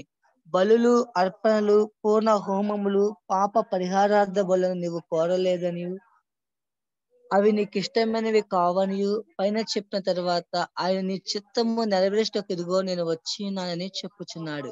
కాబట్టి ఈ నూతనమైనది ఈ యొక్క జీవమైనటువంటి మార్గం ఏంటో తెలుసా? యేసుక్రీస్తు ప్రభు ఈ భూమి మీద జీవించే జీవితంలో మనం చూసినట్లయితే ఏ ఒక్కసారి కూడా తన చిత్తాన్ని నెరవేర్చుకోకుండా తండ్రి యొక్క చిత్తాన్ని మాత్రమే నెరవేర్చాడు. ఆ సొంత చిత్తం అనే ఆ తెర అతి పరిశుద్ధ స్థలానికి పరిశుద్ధ స్థలానికి మధ్యలో ఉంది. లేకపోతే ఇలా కూడా చెప్పొచ్చు, ప్రాణమునకును ఆత్మకు మధ్య ఉన్నటువంటి ఆ తెరే సొంత చిత్తము. కాబట్టి యేసుక్రీస్తు ప్రభు ఒక్కసారి కూడా తన సొంత చిత్తము చేయలేదు. కాదు నా చిత్తం కాదు నీ చిత్తమే, నా చిత్తం కాదు నీ చిత్తమే, నా చిత్తం కాదు నీ చిత్తమే అని చెప్పి ఆ తెర చిరిగేటట్లు చేశాడు. కాబట్టి ఇప్పుడు దేవుడు మనుషుల్లోనికి రావటానికి, మానవుడు దేవుని దగ్గరికి వెళ్ళటానికి ఆ మార్గం అనేది సుగమైనట్లుగా మనం చూస్తాం. కాబట్టి పాత నిబంధనలో మనం చూస్తాము, మరి స్త్రీలు కలిగిన వాళ్ళలో బాప్తిస్మిచ్చి యోహానే గొప్పవాడని చెప్పి, కానీ దేవుని యొక్క రాజ్యములో అత్యంత అల్పుడు కూడా బాప్తిస్మిచ్చి యోహాను కంటే కూడా గొప్పవాడని. పాత నిబంధనలో జీవించిన ఏ ఒక్క వ్యక్తి కూడా ఇటువంటి మహిమాయుక్తమైనటువంటి ఈ జీవితంలోనికి వాళ్ళు ప్రవేశించలేకపోయారు. ప్రతి ఒక్కరు కూడా సనుగులు, గొనుగులు, ఫిర్యాదులతోనూ, చికాకులతోనూ ఈ ఆసక్తి లేనటువంటి జీవితాలలో జీవించినట్లుగా మనం చూస్తాం. కానీ యేసుక్రీస్తు ప్రభు ఈ భూమి మీద జీవించిన జీవితాన్ని మనం చూసినట్లయితే అదే ప్రభు యేసు చెప్పారు, జీవమునకు పోవు మార్గము ఇరుకైనది, ఆ మార్గాన్ని కనుగొనేవారు కొద్దిమందే, అది సంకుచితమైనటువంటి మార్గము అని చెప్పి. ఎందుకని అంటే యేసుక్రీస్తు ప్రభువు ఏ రీతికి తన సొంత చిత్తాన్ని ఉపేక్షించుకొని ఏ విధంగా ఆ తెర చినిగేటట్లు చేసి మరి ఆయనే నన్ను వెంబడించను అని చెప్పి మనకంటే ముందుగా అతి పరిశుద్ధ స్థలంలోనికి ప్రవేశించిన వాడుగా మనకు కనపడుతూ ఉన్నాడు. కాబట్టి యేసుక్రీస్తు ప్రభు దేవాలయంలో అతి పరిశుద్ధ స్థలంలోనికి వెళ్ళటం కాదు, కానీ పరలోకమందు ఉన్నటువంటి ఆ సింహాసనము దగ్గరికి, ఆ దేవుని దగ్గరికి వెళ్ళినట్లుగా మనం చూస్తున్నాం. కాబట్టి ఆయన చెప్పాడు, విశ్వాసముకు కర్తయు కొనసాగించు వాడవైన యేసు వైపు చూచి మనము ఆయన వెంబడి ఈ నూతనమైనది జీవము కలిగినటువంటి తన శరీరం అనే తెర ద్వారా ఏదైతే ఆయన చేశాడో, నా చిత్తము కాదు నీ చిత్తమే నా జీవితంలో నెరవేరును గాక, నా చిత్తము నెరవేర్చుకోవటానికి నేను ఈ భూమి మీదకి రాలేదు, కానీ నన్ను పంపిన వాని చిత్తము చేయటానికే నేను వచ్చాను. లేకపోతే ఇలా కూడా చెప్పాడు, పాప పరిహారార్థ బలు అర్పించటానికో పూర్ణ హోమములు చేయటానికో నేను ఈ భూమి మీదకి రాలేదు. ఇవన్నీ కూడా నీకు ఇష్టమైనవి కాదు. బ్రదర్ సుధాకర్ బ్రదర్ షేర్ చేశారు, ఇది గాడ్స్ వర్డ్. కాబట్టి ఆ యొక్క వాక్యంలో మనం చూసినట్లయితే పాత నిబంధనలో వాళ్ళందరూ కూడా వాళ్ళకి ఇష్టం ఉన్నా లేకపోయినా 10వ భాగం తీసుకొని దేవుని యాజకులకు వాళ్ళు అప్పగించాల్సి ఉండేది. కానీ క్రొత్త నిబంధన జీవితంలో మనం చూసినట్లయితే ఆ పాత నిబంధనలో చాలా మంది ఇష్టం లేకుండా అసంతోషంతో అసంతృప్తితో దేవుని దగ్గరికి వెళ్ళి యాజకులకు కానుకలు ఇచ్చారు. క్రొత్త నిబంధనలు నువ్వు ఆ విధంగా చేసినట్లయితే అర్పణలు అవన్నీ అంగీకరించబడవు. ఎందుకంటే దేవుడు చెప్తూ ఉన్నాడు, ఇక్కడ యేసుక్రీస్తు ప్రభు కూడా చెప్పాడు, తండ్రి నువ్వు నాకొక శరీరాన్ని అమర్చావు, అది పూర్ణ హోమములు చేయటానికో పాప పరిహారార్థ బలు అర్పించటానికో కొన్ని అర్పణలు తీసుకొచ్చి నీకు సమర్పించడానికి కాదయ్యా, నువ్వు నాకు ఒక దేహమును అమర్చావు. అది దేనికంటే నన్ను గూర్చి రాయబడిన ప్రకారము ఈ పుస్తకములో దాన్ని చేయటానికి నేను ఈ లోకంలోకి వచ్చి ఉన్నాను. ఇదే నూతనమైనది జీవము గలటువంటి తన శరీరమైన తెర ద్వారా యేసు ఏర్పాటు చేసిన ప్రతిష్ఠించినటువంటి ఈ మార్గము. నీవు నేను కూడా దేవుని దగ్గరికి వచ్చినప్పుడు, ప్రభువా నీవు ప్రతిష్ఠించిన ఆ మార్గాన్ని నువ్వు నాకు ఒక శరీరాన్ని అమర్చావు, అది పూర్ణ హోమములు చేయటానికో ప్రసంగాలు చేయటానికో నీ గురించి ఇతరులకు చెప్పటానికి కాదు, కానీ నన్ను గూర్చి రాయబడిన ప్రకారము దేవా ఈ భూమి మీద నీ చిత్తము చేయటానికి నేను వచ్చినాడు. ఇదే revolution the word of God. కాబట్టి దేవుని యొక్క వాక్యములో దేవుని యొక్క ప్రత్యక్షత ఈ విధంగా ఉంది. ఇంకా మన చాలా విధాలుగా కూడా మనం దీన్ని పోల్చి చూడొచ్చు. అదేంటంటే బ్రదర్ షేర్ చేశారు, మరి ఐగుప్తులో మీ పితరులతో చేసిన వాగ్దానం లాంటిది కాదు ఇది. ఎందుకో తెలుసా, వాక్యము శరీరాన్ని ధరించుకొని కృపా సత్య సంపన్నుడుగా మన మధ్య నివసించేటువంటి యేసుని మనం చూసినప్పుడు, ఇంకొక మాటలో చెప్పాలి అనుకుంటే యేసుక్రీస్తు ప్రభువే ప్రత్యక్ష గుడారం వల్ల మనకు ప్రత్యక్షుడయ్యాడు. దేవుని యొక్క మహిమ ఆయన మీద ఉన్నట్లుగా మనం చూస్తాము. మరి ఈ పాత నిబంధనని ఈ క్రొత్త నిబంధన వ్యత్యాసాన్ని మనం చాలా రకాలుగా చూడొచ్చు. ఈ పాత నిబంధనని మనం చూసినట్లయితే ఈ మోషే సీనాయి పర్వతం మీదకి వెళ్ళి తీసుకొచ్చాడు. మోషే ఈ భూలోక సంబంధించినటువంటి వాడు. కానీ ఈ క్రొత్త నిబంధనని, ఈ కృపా సువార్తని, ఈ సత్యాన్ని యేసుక్రీస్తు ద్వారా మనకి కలిగినవి ఆయన పరలోకం నుంచి ఈ భూలోకానికి వచ్చాడు. కాబట్టి నువ్వు పాత నిబంధన కింద జీవించినట్లయితే మోషే కింద నీవు ఉంటావు. అంత మాత్రమే కాదు, కానీ నువ్వు శిక్షా విధిలోను నేరారోపణలోను ఆసక్తి లేనుగాను, మరి దేవునికి ఇచ్చే విషయాల్లో కూడా అసంతృప్తితో అసౌకర్యంగా నువ్వు జీవిస్తావు. భద్రత లేనివాడుగా, అమ్మో ఇది నేను చేసినట్లయితే దేవుడు నన్ను ఏమైనా చేస్తాడేమో అన్న భయందోళనలో నువ్వు ఉంటావు. కానీ క్రొత్త నిబంధన కింద జీవించే వాళ్ళు దేవుని యొక్క ప్రేమలోను దేవుని యొక్క కృపలోను భద్రత కలిగే వాళ్ళు, దేవునికి ఇష్టానుసారంగా జీవించడానికి దేవుని యొక్క కృప వాళ్ళ హృదయాల్లో ఉండి వాళ్ళని ప్రోత్సహిస్తూ ఉంటుంది, బలపరుస్తూ ఉంటుంది, క్రీస్తుని గురించి బోధిస్తూ ఉంటుంది. కాబట్టి ఏ ఒక్క వ్యక్తి కూడా, అదే బ్రదర్ షేర్ చేశారు, చిన్నలు మొదలుకొని పెద్దల వరకు తెలుసుకుంటారు. కాబట్టి ఏ ఒక్క వ్యక్తి కూడా ప్రభువుని తెలుసుకోమని చెప్పి బోధించాల్సిన అవసరమే లేదు. ఎందుకంటే వారిలో చిన్నలు మొదలుకొని పెద్దల వరకు వ్యక్తిగతంగా తెలుసుకుంటారు. పరిశుద్ధాత్మ ద్వారా దేవుడు మన హృదయాల్లో నివసించి మనకి ఆ యొక్క ప్రత్యక్షను అనుగ్రహిస్తాడు, ఆ నూతనమైన జీవమైన మార్గం. ఇంకొకటి ఏంటో తెలుసా, పాత నిబంధనలో మనం చూసినట్లయితే ఒక రాజు ఉండేవాడు, ఒక యాజకుడు ఉండేవాడు, ఒక ప్రవక్త ఉండేవాడు. కాబట్టి వాళ్ళు దేవుని చిత్తం తెలుసుకోవడం కొరకు యాజకుడి దగ్గరకో ప్రవక్త దగ్గరకో ఒక రాజు కూడా వెళ్లాల్సి వచ్చేది. కానీ క్రొత్త నిబంధనలో మనం చూసినట్లయితే యేసు ఈ భూలోకానికి వచ్చినప్పుడు ఆయనే రాజు, ఆయనే యాజకుడు, ఆయనే ప్రవక్త అయినాడు. మనం కూడా రాజులనే యాజక సమూహంగా పిలువబడ్డాము. కాబట్టి దేవుని యొక్క చిత్తాన్ని మనము కూడా దేవుని దగ్గరికి వెళ్ళి అర్పణలను, ప్రార్థనల్ని, విన్నపాలను తెలియచేయవచ్చు వ్యక్తిగతంగా. కాబట్టి బ్రదర్ షేర్ చేసినట్లుగా ఒక పూజారి నా తరపున వెళ్ళి దేవునికి బలులు అర్పించాల్సిన అవసరం లేదు. ఇప్పుడు నా అంతటికి నేనే వ్యక్తిగతంగా ఆ అతి పరిశుద్ధ స్థలంలోకి ఏ విధంగా వెళ్తున్నాను? యేసు క్రీస్తు ప్రభువు నా కొరకు చిందించినటువంటి ఆ రక్తాన్ని తీసుకొని అతి పరిశుద్ధ స్థలంలోకి వెళ్తూ ఉన్నప్పుడు దేవుడు ఆ రక్తాన్ని బట్టి నన్ను నీతిమంతుడిగా చేశాడు. కాబట్టి దేవుడు నన్ను చూసినప్పుడు సంతోషంగా చూస్తూ ఉంటున్నాడు, నన్ను అంగీకరిస్తూ ఉన్నాడు. కారణం ఏంటో తెలుసా? నాలో నేనేమి యోగ్యుడిని కాదు.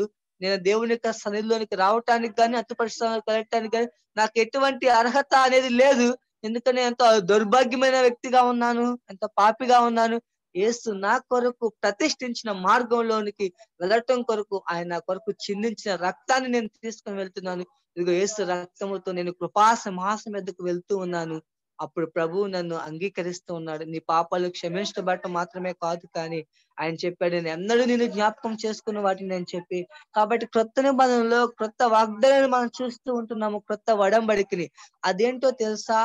దేవుడి పట్ల మనకున్న ప్రేమ విషయంలోనూ ఏమాత్రము సందేహింపక, అనుమానము లేకుండా ఆ పరిపూర్ణమైన ప్రేమలో భద్రత కలిగి నివసించడం మాత్రమే కాదు, కానీ దేవునితో ముఖాముఖిగా మనం మాట్లాడటం కూడా మనము నేర్చుకుంటాము. కాబట్టి నిజంగా దేవుని దగ్గరికి నేను వెళ్ళటానికి, దేవుడు నాలోనికి రావటానికి యేసు ప్రతిష్ఠించినటువంటి తన శరీరం అనే తెర ద్వారా ఆ మార్గంలో ప్రయాణం చేయటానికి దేవుడిచ్చినటువంటి యొక్క గొప్ప ఆధిక్యత అయ్యింది.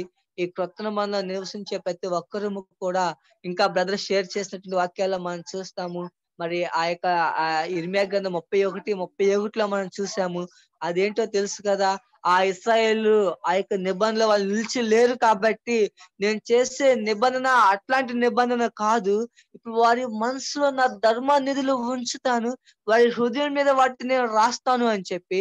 కాబట్టి దేవుడే పరిశుద్ధాత్మగా నాలోనికి వచ్చి నివాసము చేసి ఈ నూతనమైన ఈ జీవమైనటువంటి తన శరీరం ద్వారా ప్రతిష్ఠించిన మార్గంలోనికి ఇదే సరి అయిన మార్గము, నడువుడి అని చెప్పి ఒక స్వరాన్ని మన అంతరంగంలో వింటాం.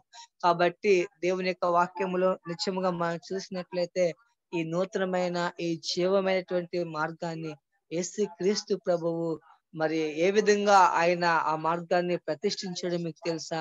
ఆయన ఈ భూమి మీద ప్రారంభించడం మొదలుకొని ఆ చివరి చివరి రోజు వరకు కూడా ఏ ఒక్కసారి కూడా తన సొంత చిత్తాన్ని నెరవేర్చలేదు. అంటే తాను ఎప్పుడు కూడా సంతోష పెట్టుకోలేదు. పరలోకమున్న తండ్రిని మాత్రమే సంతోష పెట్టి, ఆయన్ని మాత్రమే కేంద్రీకృతం చేసుకొని, ఆయన మీద మాత్రమే ఆధారపడి అన్ని పరిస్థితుల్లో కూడా, అన్ని విషయాల్లో కూడా తన తండ్రిని మాత్రమే మహిమపరిచినట్లుగా మనం చూస్తాం. ఈ నూతనమైన ఈ జీవమైన మార్గంలో నీవు వెళ్ళాలనుకున్నట్లయితే ప్రతి విషయాన్ని బట్టి దేవునికి కృతజ్ఞతాస్తులు చెల్లించడం మాత్రమే కాదు, అంత మాత్రమే కాకుండా ప్రతి పరిస్థితుల్లో కూడా దేవుని మీద ఆధారపడి దేవుని యొక్క ప్రేమలో, దేవుని యొక్క కృపలో మనము భద్రత కలిగి ఉన్నాము. దేవుని యొక్క అనుగ్రహము మన జీవితంలో ఉంటుంది. మరి ఇంకా పశ్చాత్తాపడి మారు మనసు పొంది ఇంకా పాపం పట్ల చాలా సున్నితత్వాన్ని మనం కలిగి ఉంటాము. అంత మాత్రమే కాదు, కానీ దేవుని ఎదుట నిర్దోషమైన మనస్సాక్షిని మనము కలిగి ఉంటాము. దేవునితోనూ మనిషితో సరి చేసుకుంటాము. ప్రతి విషయాన్ని కూడా వెంటనే సరి చేసుకోవటం మాత్రమే కాదు, కానీ కృతజ్ఞతాపూర్వకంగా దేవుని యొక్క సేవా పరిచర్యలో పాలి భాగస్తులుగా ఉంటాము. దేవుడు మన నుంచి కోరుకున్నటువంటి నిజమైనటువంటి ప్రత్యక్షత ఏంటో మీకు తెలుసా? నిజంగా దేవుని యొక్క వాక్యంలో మనం చూస్తూ ఉన్నట్లయితే హెబ్రీయులకు రాసిన పత్రిక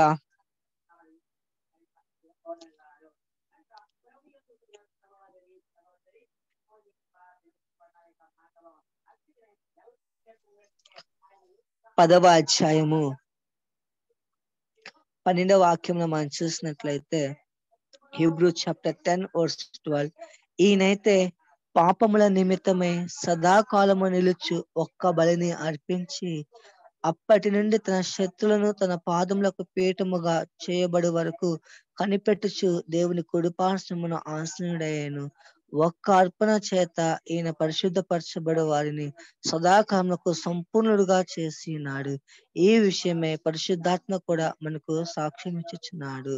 కాబట్టి ఈ యొక్క వాక్యంలో ప్రత్యక్షత మనం చూసినట్లయితే ఆ యొక్క ప్రధాన యాజకుడు ప్రతి సంవత్సరము కూడా సంవత్సరానికి ఒక్కసారి యాజకులు మారేవాళ్ళు, అర్పణలు కూడా అర్పిస్తూ ఉండేవాళ్ళు.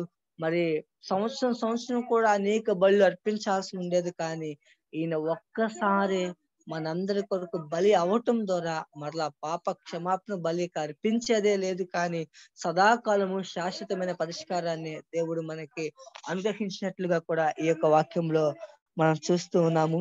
కాబట్టి ఇంకొక వచనాన్ని మనం చూసినట్లయితే దేవుని యొక్క వాక్యంలో నుంచి జాన్ బ్రదర్ కూడా షేర్ చేశారు. ఆ యొక్క వచనాన్ని మనం చూసినట్లయితే హెబ్రీయులకు రాసిన పత్రిక 1వ అధ్యాయంలో మనం దాన్ని చూసాము. అదేంటంటే పూర్వకాలం మందు నానా సమయాల్లోనూ నానా విధాలుగాను ప్రవక్తల ద్వారా మన పితరులతో మాట్లాడిన దేవుడు ఈ దినముల అంతమందు కుమారుని ద్వారా మనతో మాట్లాడాను. ఈ యొక్క వాక్యాన్ని మనం చూసినట్లయితే మరి పూర్వకాలంలో అంటే అబ్రహాము, ఇస్సాకు, యాకోబులతో దేవుడు నానా విధాలుగా దర్శనాలతోనో కళలతోనో లేకపోతే వాక్యం ద్వారా దేవుడు మాట్లాడినప్పటికీ కూడా, కానీ క్రొత్త నిబంధనలో మనం చూస్తాము యేసుక్రీస్తు అనే వ్యక్తితో దేవుడు మాట్లాడినట్లుగా మనం చూస్తాం. తన కుమారుడైన యేసుతో మనతో ఆయన మాట్లాడాడు కాబట్టి ఆయనే ప్రపంచాన్ని నిర్మించిన వాడుగా సమస్తము కూడా క్రీస్తు యొక్క పాదాల కింద కేంద్రీకృతమైంచబడింది. కాబట్టి నిజంగా యేసు ఈ లోకానికి వచ్చి ఏదైతే చేశాడో మీరు దాన్ని అనుభవించని చెప్పి యేసుక్రీస్తు ప్రభు మళ్ళీ ఆహ్వానించినట్లుగా మనం చూస్తాం. కాబట్టి ఈ జీవితం జీవించాలని నీకు నాకు ఆకలి దప్పులు కలిగి ఉన్నట్లయితే, యథార్థంగా నేను చెప్పాలనుకున్నట్లయితే దేవుని యొక్క వాక్యంలో మనం చూడొచ్చు ఆ యొక్క ప్రత్యక్షత ఏంటో తెలుసు కదా. కాబట్టి ఈ నూతనమైనటువంటి ఈ జీవమైనటువంటి ఈ మార్గము తన శరీరం అనే త్వర ద్వారా మనకి ఆయన ఈ విధంగా చేశాడు. ఇంకొక మాటలో చెప్పాలంటే ఈ యొక్క పాత నిబంధనని క్రొత్త నిబంధన వ్యత్యాసాన్ని ఇంకో విధంగా కూడా మనం చూడొచ్చు. అదేంటంటే పాత నిబంధనలో రాయబడిన ప్రతిదీ కూడా మనం చూసినట్లయితే వాళ్ళు ధర్మశాస్త్రానుసారంగా వాళ్ళు జీవించాలని చెప్పి పలకబడ్డారు. దేవుడు ఇశ్రాయేలుతో చేసిన నిబంధన అది. కానీ ఇక్కడ మనం చూసినట్లయితే యేసుక్రీస్తు ప్రభువు తన సొంత రక్తముతో నిబంధన చేశాడు. ఆ నిబంధన ఏంటో తెలుసా? మీ కొరకు నా ప్రాణమును పెట్టి అంతగా నేను మిమ్మల్ని ప్రేమించాను. నా నిబంధనకు గుర్తు ఏంటో తెలుసా? ఆ యొక్క రక్తము దేనికి సాదృశ్యంగా ఉందో తెలుసా? క్రీస్తు మన కొరకు చేసిన త్యాగానికి, ఆ పరిపూర్ణమైన ప్రేమకు చిహ్నంగా ఉంది. కాబట్టి ఇప్పుడు మనం ఏం చేస్తున్నామో తెలుసా? దేవుడు మన కొరకు చేసిన దాన్ని అనుభవించమని చెప్పి దేవుడు ఆహ్వానించినప్పుడు దానికి ప్రతిగా మనము కూడా ఈ విధంగా మనం చెప్తూ ఉన్నాము. ఈ నూతనమైన ఈ జీవమైన ప్రతిష్ఠించిన ఈ మార్గములో నా వంతు పనేంటో తెలుసా? ప్రభువా, నీవు నా కొరకు నీ జీవానంతా ధారపోసావు కాబట్టి ఇక నేను బ్రతుకుట క్రీస్తే, చావైతే లాభమే. ఇక నేను జీవించే జీవితము ఈ భూమి మీద నా కొరకు చనిపోయి తిరిగి లేచిన యేసు కొరకు నేను జీవించాలి అనే ఉద్దేశంతో యేసుక్రీస్తు ప్రభు యొక్క ప్రత్యక్షతను మాకు అనుగ్రహించారు.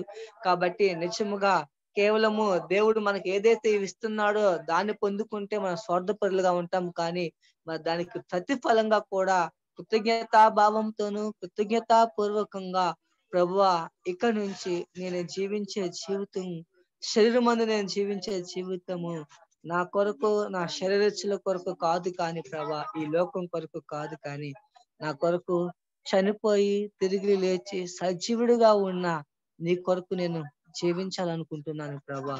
నీ వాక్యంలో నీవు మాకు ఇచ్చిన ప్రత్యక్షతను బట్టి నేను ఘనపరుస్తున్నాం ప్రభా. నిజంగా క్రీస్తు యొక్క సహవాసములో సంఘాలు కట్టే విషయంలో కూడా నిజంగా మనం చూసినట్లయితే ఈ నూతనమైన జీవమైన మార్గాన్ని బోధించే వాళ్ళు ఒక్కడు కూడా లేరు. ఎందుకంటే చాలా మంది వారి సొంత లాభాల కొరకు వాళ్ళు వాక్యాలు బోధిస్తూ ఉన్నారు.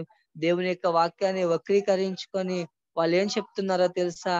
కాబట్టి పేద విధవరాల దగ్గర ఏలియా రొట్టెలు తినలేదా అని చెప్పి, అదే విధంగా మనం చూసినట్లయితే యేసుక్రీస్తు ప్రభు కూడా ఒక చిన్న బాలుడి దగ్గర రొట్టెలు తీసుకోలేదు అని చెప్పి వాళ్ళని సంతృప్తి పరుచుకోవటం కొరకు కొన్ని వాక్యాలు వాళ్ళు చూపించుకొని వాళ్ళు ఆ విధంగా దేవునిని ఉపయోగించుకొని డబ్బులు సంపాదించుకునే వ్యాపారంగా మారిపోయింది ఈ రోజు క్రైస్తవ జీవితం అనేది. కానీ నిత్యమైనటువంటి క్రైస్తవ జీవితం అనేది క్రీస్తులో ఏ విధంగా ఉందో మీకు తెలుసా? అదేంటో మీరు చూసినట్లయితే, తండ్రి నీవు నాకొక శరీరాన్ని అమర్చేవయ్యా. అదేంటో తెలుసా? పాప పరిహారార్థ బలులు అర్పించడానికో కాదు, పూర్ణ హోమాలు చేయటానికో కాదు ప్రభా. నన్ను గూర్చి నీ వాక్యంలో ఏదైతే రాసావో దాన్ని చేయటం కొరకు నువ్వు ఒక మార్గాన్ని ప్రతిష్ఠించావు. ఈ మార్గమే ఇరుకైన మార్గము, ఈ దారిని కనుగొనే వాళ్ళే కొద్ది మంది. ఆ కొద్ది మందిలో మనం ఉన్నామా లేదా మనం పరీక్షించుకోవాల్సిన అవసరం ఉంది. కాబట్టి నిజంగా మనం కూడా విశాలమైనటువంటి మార్గంలోనే ఉండి నేను కూడా జీవం కలిగిన మార్గంలో ఉన్నానని చెప్పి చాలా సులభం. మీకు తెలుసా, క్రైస్తవ జీవితంలో మనం మోసం చేసుకోవటం చాలా సులువు. ఇతరుల చేత మోసపోవడం కూడా క్రైస్తవ జీవితంలో చాలా సులువు. కాబట్టి ఏదో ఒక వ్యక్తి వస్తాడు, నేను కూడా యేసు ప్రభు యొక్క సేవకుడిని అని చెప్తాడు.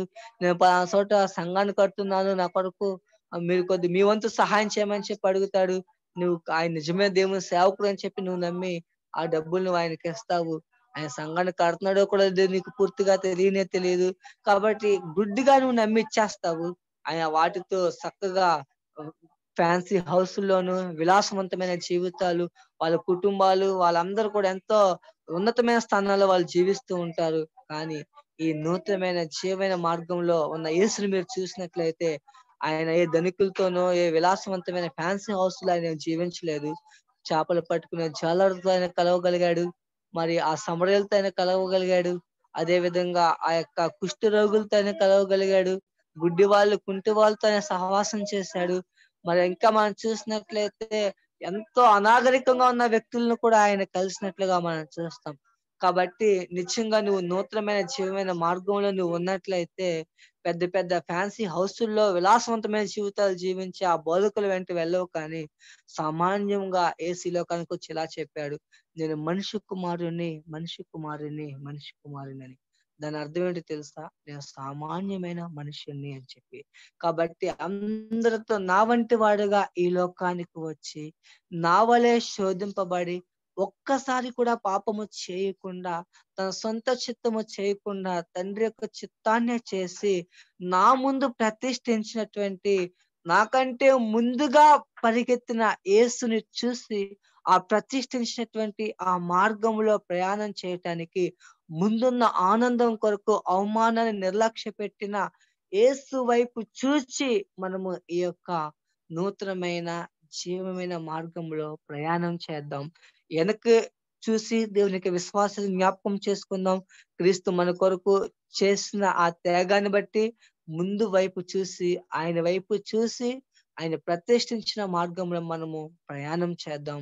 ఎన్ని అడ్డంకులు వచ్చినప్పటికీ, ఎన్ని ఒడిదుడుకులు వచ్చినప్పటికీ కూడా మన జీవితంలో వెనక్కి తిరగకుండా అటు ఇటు చూడకుండా ప్రభువుతో ముందుకు కొనసాగిపోయి ప్రభువుతో ఏకాత్మే ఆయనలో కలిసి జీవించాలి. నిజముగా కొత్త నిబంధనలో దేవుడు నాతో సహవాసం చేయాలని ఎంత ఇష్టపడుతున్నాడో ఆ ప్రత్యక్షత నేను చూశాను. దేవుడు ప్రతి వ్యక్తితో కూడా వ్యక్తిగతంగా సహవాసం చేయటానికి ఇష్టపడుతూ ఉన్నాడు. కాబట్టి ప్రభువే చెప్పాడు, నా యొద్దకు వచ్చేవాని నేను ఎంత మాత్రము కూడా త్రోసివేయనని చెప్పి. నిజముగా దేవుని యొక్క వాక్యాన్ని మనం జ్ఞాపకం చేసుకుంటూ ఉన్నాము. బ్రదర్స్ షేర్ చేసిన వాక్యాలు బట్టి కూడా మనము ప్రభుకి కృతజ్ఞతాస్తులు చెల్లిద్దాము. నిజముగా ఈ రోజు ఈ నూతనమైన ఈ జీవమైన మార్గాన్ని నేను కూడా చెప్తున్నాను యథార్థంగా. ప్రభువు నాకు కూడా ఒక దేహాన్ని అమర్చాడు. అదేంటో తెలుసా? నా కొరకు నేను జీవించడానికి ఆయన ఈ దేహాన్ని నాకు అవ్వలేదు, కానీ నన్ను పంపిన వాని చిత్తము చేయటానికే, ఏ ఉద్దేశముతో ఏ సంకల్పంతో ఏమి చేయటానికి ఆయన ఈ లోకంలోనికి నన్ను పంపించాడో దాన్ని చేయటమే ఈ నూతనమైన జీవమైనటువంటి ఈ ప్రతిష్ఠించేటువంటి మార్గం. యేసు దాన్ని చేసి ప్రతిష్ఠించాడు. ఈ మార్గంలో మనము కూడా ప్రభు మనకు అప్పగించిన పనిని సంపూర్ణంగా నెరవేర్చి ఆయన మహిమపరచడమే. Thank you brother. ఎలాంటి జీవితం అంటే మనకి నూతన జీవాన్ని మార్గాన్ని దేవుడు మనకి చూపించాడు. దేవుడు మరి ఎలా జీవించాలి నూతన మార్గాన్ని బట్టి అంటే మనం ఎవరి మీద ఆధారపడకుండా, లేదంటే ఇదివరకంటే తెలియనప్పుడు మనం ఏం చేస్తున్నాం, సేవకుడిని మధ్యలో పెట్టుకుని ఆయన చెప్తే దేవుడు అడిగితే మనకి సహాయం చేస్తాడు అని చెప్పేసి అలాంటి విశ్వాసంతో ఉండేవాళ్ళం. కానీ దేవుడు తెలియజేసింది ఏంటంటే మనమే డైరెక్ట్ గా దేవుడిని అడగొచ్చు. దేవుడు భూమి మీదకి వచ్చాడు, ఆయన శరీరం తెర ద్వారా మనకి మంచి నూతన మార్గాన్ని మనకి మధ్యవర్తి ఎవరినో అడగాల్సిన అవసరం లేదు. అయితే దేవుడు మనల్ని ఎందుకు చేశాడంటే ఆయనతో సహవాసం చేయడానికి దేవుడు మనల్ని చేశాడు. మనం ఆయనతో సహవాసం చేయాలని దేవుడు మన నుండి కోరుకుంటున్నాడు. ఈ నూతన మార్గంలో మనం ఎప్పుడు సంతోషంతో ఆయన నడిచిన బాటలో ఆయన చూపించిన మాదిరిగా మనం కూడా నడవాలని, ఆయన ప్రేమ మన నుండి ఇతరులకి చూపించాలని దేవుడు మన నుండి కోరుకుంటున్నాడు. కాబట్టి దేవునికి ఇష్టమైన జీవితం ఈ నూతన మార్గంలో మనం నడిచి దేవునికి మనం ఇష్టాలుగా జీవించాలని నేను తెలుసుకున్నాను. Thank you brother. 12వ వచనం. 12వ వచనం. నేను వారి దోషముల విషయమై దయగలిగి వారి పాపములను ఇంకని ఎన్నడను జ్ఞాపకం చేసుకున్నని ప్రభువే సెలవిస్తున్నాడు. మన పాపముల విషయంలో, నా పాపముల విషయంలో, నా దోషముల విషయంలో ప్రభువు దయగలిగి నిజంగా దేవుని యొక్క దయని బట్టి, దేవుని కృపను బట్టి భయంకరమైన పాపినైన నన్ను తన స్వరక్తం ఇచ్చి నా యొక్క పాప జీవితాన్ని ఆయన క్షమించటానికి, పరిశుద్ధపరచటానికి కేవలము దేవుని యొక్క దయ కనికరాన్ని బట్టి నేను వాక్యాన్ని విని వాక్యం ప్రకారము నేను జీవించటానికి ప్రభు కృప నాకు సహాయం చేయను.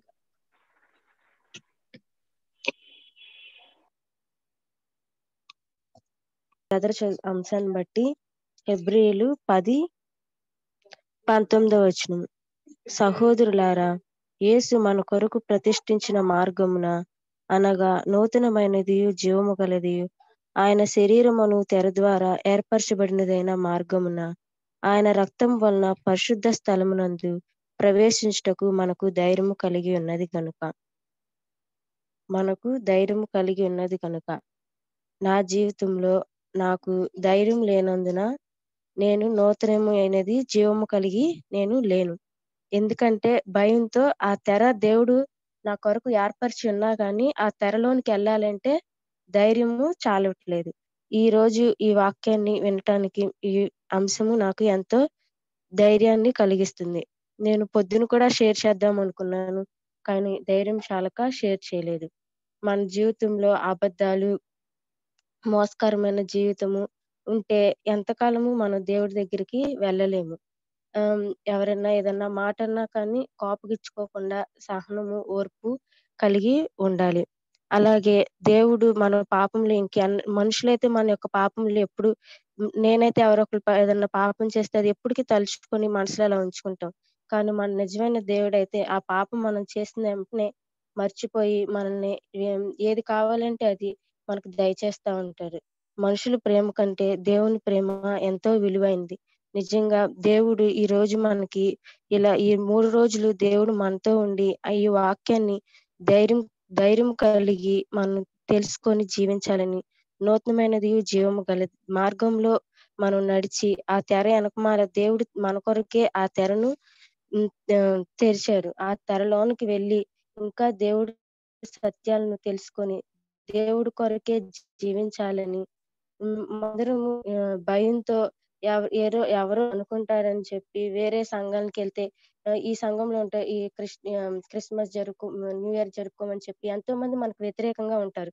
కానీ మనం ధైర్యం కలిగి ఎవరి మాటలు పట్టించుకోకుండా నిజమైన దేవుణ్ణి తెలుసుకుంటున్నామనే ధైర్యం కలిగి ఎవరు ఎలాంటి మాటలు అనుకున్నా కానీ మనం వాటిని పట్టించుకోకుండా నిజంగా దేవుడి కోసం దేవుడు మనల్ని ఎంతో ప్రేమిస్తున్నారని, మన పాపంలో పడిపోతూ ఉండగా కూడా మన దేవుడు లేవనెత్తున్నారని చెప్పి సత్యాన్ని తెలుసుకొని సత్యం మార్గంలో నడుచుకోవడానికి దేవుడు సహాయం చేయాలని కోరుకుంటున్నాను.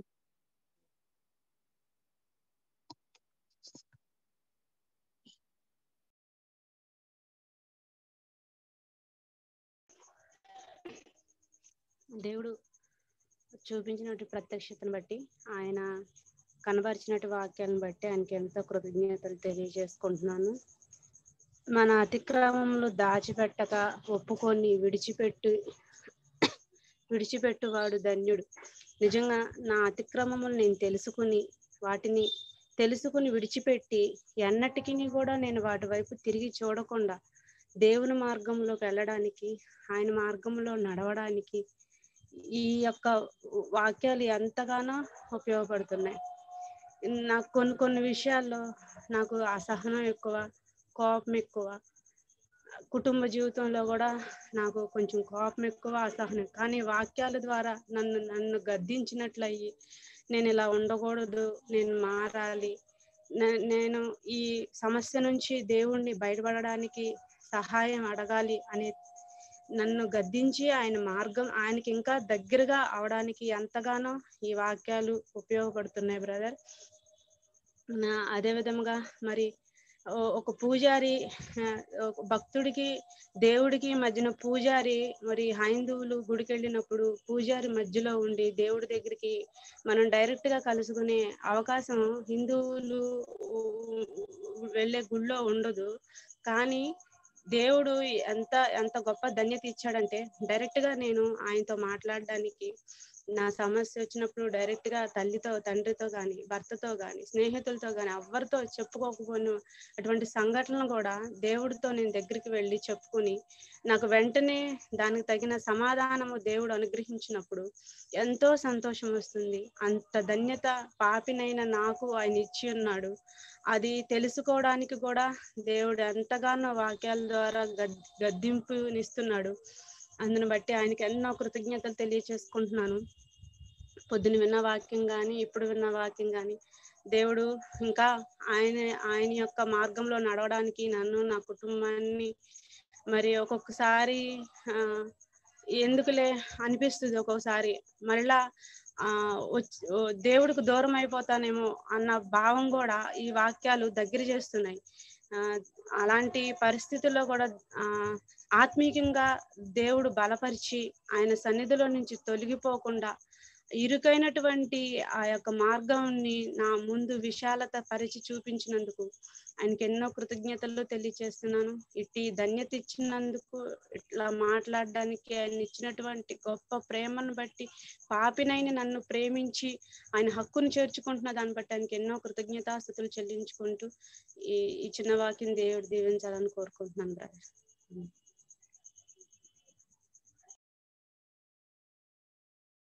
వాళ్ళు భయాందోళనకు గురయ్యేవాళ్ళు. ఎందుకంటే ఒకసారి ఇద్దరు పడినప్పుడు యెహోవా పాపం రగులుకొని అతను చనిపోయినట్లుగా మనం చూస్తాము.